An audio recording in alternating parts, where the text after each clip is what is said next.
யாரோ ராத்திரியோட ராத்திரியா அங்க போய் புது ட்ரெஸ்ல வாண்டடா எண்ணெய் ஊத்திட்டு வந்த மாதிரி இருக்கு.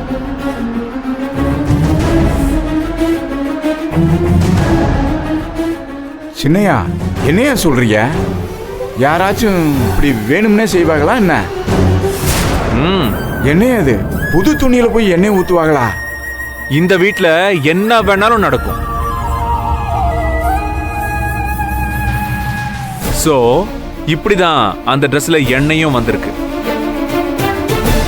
இப்போ என்னோட டவுட் வேற ஒன்றும் இல்லை, இதை செஞ்சது யாரு?